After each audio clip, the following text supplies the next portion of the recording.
Hi friends, welcome back to my channel. சில பேருக்கு ரொம்ப டவுட் இருக்கும், தமிழில் வந்து இலக்கணம்லாம் வந்து தேடி தேடி படிக்கணும் அப்படிங்கிற மாதிரி கஷ்டமாகவும் இருக்கும். அதே மாதிரி இங்கே பார்த்தீங்கன்னா சாய்ஸ் அகாடமியில் பார்த்தீங்கன்னா ஓல்டு புக்கு, நியூ புக்கு, அதே மாதிரி சிறப்பு தமிழ் எல்லாமே வந்து சேர்த்து புக்கை வந்து காப்பி பேஸ்ட் பண்ணி ஒரு ப்ரிண்ட் அவுட்டாக கொடுத்துருக்காங்க.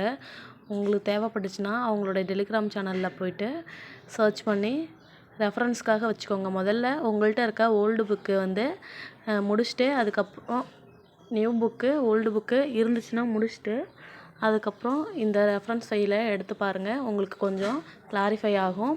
அதேமாதிரி ஓல்டு புக்கு என்கிட்ட இல்லை அப்படிங்கிறவங்களுமே இதில் இருக்கிறத பார்த்தாவே கூட போதுமானது. ஏன்னா இவங்க வந்து புக்கை வந்து காப்பி பண்ணி தான் பேஸ்ட் பண்ணி எடிட் பண்ணி வச்சுருக்காங்க. ஸோ உங்களுக்கு வந்து யூஸ்ஃபுல்லாக இருக்கும்னு நான் நினைக்கிறேன்.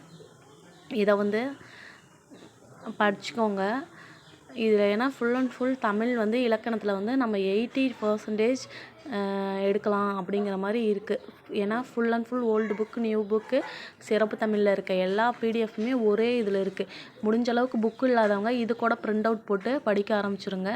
இல்லை என்கிட்ட புக்கு இருக்குது அப்படிங்கிறவங்க நியூ புக்கை முடிச்சுட்டு இதில் இருக்க ஓல்டு புக்கு, சிறப்பு தமிழும் வந்து படிச்சுக்கோங்க.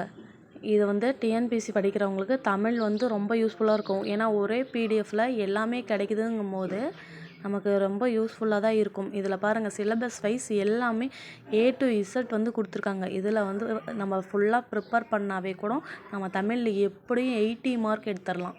அதுக்கப்புறம் மீதி இருக்கிறது தமிழறிஞர்களும் தொண்டுகளும் தான் இருக்குது. அதுக்கு வந்து வேறு சோர்ஸ் இருக்குது, புக்கு இருக்குது. அதை ஃபுல்லாக நீங்கள் முடிச்சிங்கனாவே எப்படின்னு தமிழில் வந்து 90% அளவுக்கு மார்க் எடுத்துடலாம்.